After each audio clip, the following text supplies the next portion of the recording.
welcome to the program. I'm your boyfriend, George Stroumboulopoulos. I know what you're thinking right now. Holy smokes. Haley Wickenheiser is on the show today. Yes, you're right. She will be here. Sitting in the red chair. Can I just wish a very special birthday to somebody before we go anywhere? Happy birthday. And I know you're not supposed to say somebody's age, but this person doesn't mind. They've told me themselves they celebrate their age. Happy 60th birthday to Oprah Winfrey. That's, it's a bit, things got weird. It was a bit of a night last night. This is us from last night. It was quite a party. She wasn't able to make it, but I'm pretty sure she was excited to be a part of the event. Everybody, look under your chair! No, I'm kidding. I'm kidding. Look, if I gave a car away, if I gave 100 cars away, David Suzuki would come right here and punch me in the throat, okay? And while we're on the subject, and this may come as a surprise to you, but happy birthday to Tom Selleck. That's right. The man behind the mustache turned 69 today. Cultural icon for all of us who thought Hawaiian shirts were really cool. So in honor of Tom Selleck, everybody look under your chair! No, don't.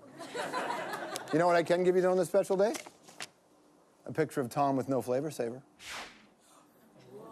It's almost, no, but it's almost like seeing a king without his crown. It's too much. It's almost like seeing a king without his crown. You looked at me and you're like, oh my God, is he trying to be more of an Eastern European Eazy-E? But no. Is he trying to say, I want to break free? Maybe in honor of the Sochi Games and in support, I should just sing Queen every night in the show. Listen, if you think Stephen Harper wants the CBC to go bankrupt, if I sang Queen songs, we'd get sued, we'd all go bankrupt, okay? If you're sitting there going, is this costume 100%? Am I wearing the really short cut-off jean shorts? The answer is yes. I'm wearing them under my jeans right now. Can I just talk about something for 1 second, something personal? I don't know how to say this, but if there's only some way that a video could actually describe my inner monologue. Everybody's talking about my tight pants. I got my tight pants. I got my tight pants on. All right, so Stats Canada tweeted this. Stats Canada tweeted, Strombo's pants are 34% tighter than any other Canadian TV personality.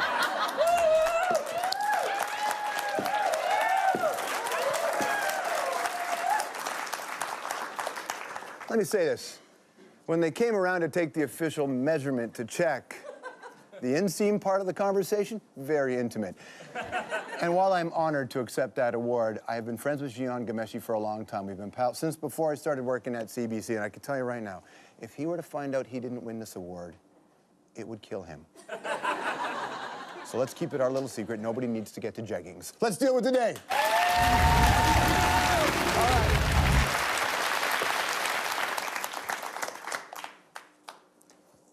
Buddy, you're a boy, make a big noise, playing in the street. Can we begin? This shirt's awesome. You know what the worst part about this bit is? The shirt is actually mine. Okay, all right, Ottawa's where I want to start. And why not? Because what do we know about political surprises, right? Is that they're in fact almost never actually surprising until today when we got one. As of this morning, only elected members of the House of Commons will serve as members of the Liberal caucus. The 32 formerly Liberal senators are now independent of the National Liberal caucus. They are no longer part of our parliamentary team. There are no more Liberal senators. Now, it's easy to just look at it on the face of it, a huge move, seemingly a smart move, because the Grits are trying to position themselves to own the Senate issue while being free of any of the complicated constitutional challenges.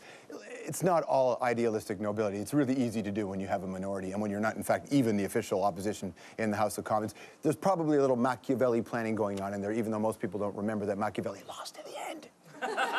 He died in exile. The Auditor General is coming back. Thank you for getting that. The Auditor General is coming back with findings on the Senate expenses next month, and they want to distance themselves from any of these saltier findings. And beyond the administrative stuff, it's not likely going to change that much. They're still members of the party. They're likely going to vote the way JT wants them to vote. JT, that is the new name for him. Most have said they still plan to caucus together. Complicated use of words. Nevertheless, it was Justin's moment. Well, it was until question period when his more seasoned opponents weighed in. Mr. Speaker, I gather the change announced by the leader today is that unelected Liberal senators will become unelected senators who happen to be Liberal.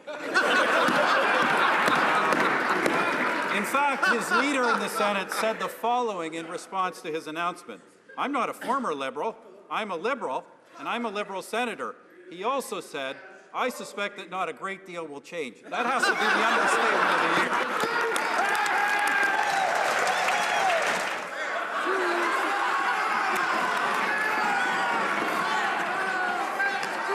It would have been interesting, Mr. Speaker, were it not for the fact that the Prime Minister has broken Brian Mulroney's record for naming unelected senators, 59 in total. Mr. Speaker, Canadians are not fooled. The only problem the NDP has with the Senate is it doesn't have any senators.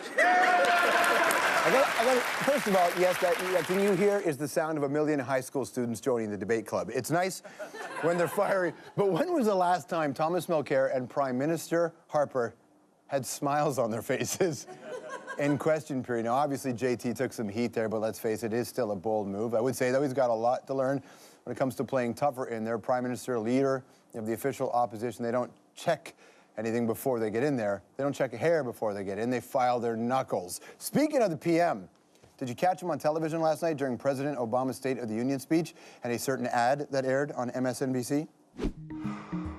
It's a sucker punch to America's heartland. The deeper we dig into the Keystone XL pipeline, the closer we get to the truth. They're counting on the U.S. to approve TransCanada's pipeline to ship oil through America's heartland and out to foreign countries like theirs. Keystone's a sucker's deal for America. Just say no to Keystone. Oh, scaring us with China. Scaring us. Here we are always complaining that the Americans don't pay attention, and then they do like that. That was a big swipe at the Prime Minister and this country/government's policy and position, financed by an Obama supporter, a very wealthy environmentalist by the name of Tom Steyer. But our government was ready with their thoughtful response to these serious accusations. Opponents of the vitally important Keystone XL pipeline are trying to turn people against this crucial enterprise by using facts. Well, here's some more facts. Justin Trudeau smoked pot. He likes communists. And he taught drama. And Tom Mulcair, he has a beard. The Keystone XL pipeline, it's good for Canadians. A message from the Government of Canada. It's very realistic. Finally, to all you Downton Abbey fanatics who would love nothing more than to play upstairs, downstairs for the rest of your lives, well, I've got a property for you. Take a look at this. This is Castle Manor in Moncton. And I'm showing you pics from springtime just to remind us all that one day this winter will end. Needs a little work. Needs a little work. It's got 54 rooms, 12-foot ceilings, maybe even comes with a dungeon. I don't know, but we can hope. Now, what do you think that castle goes for? $699,000, which sounds like a lot of money until you consider the real estate prices in the city of Vancouver. You know what $718,000 will get you in East Van? This. $718K. How about this here? Let's look at this one. House in neighborhood of Kensington Cedar Cottage, 738 large, baby. 738. Let me see that castle again. We gotta do this. We have to timeshare this, Canada. Imagine our weekends, murder mystery Mondays, ultimate hide-and-go-seek matches, live games of Clue, princess parties for the children of waspy couples. How about summer weekends and Rob Ford and his brother and tell them, yes, you are in fact the kings of Canada. That's your debrief.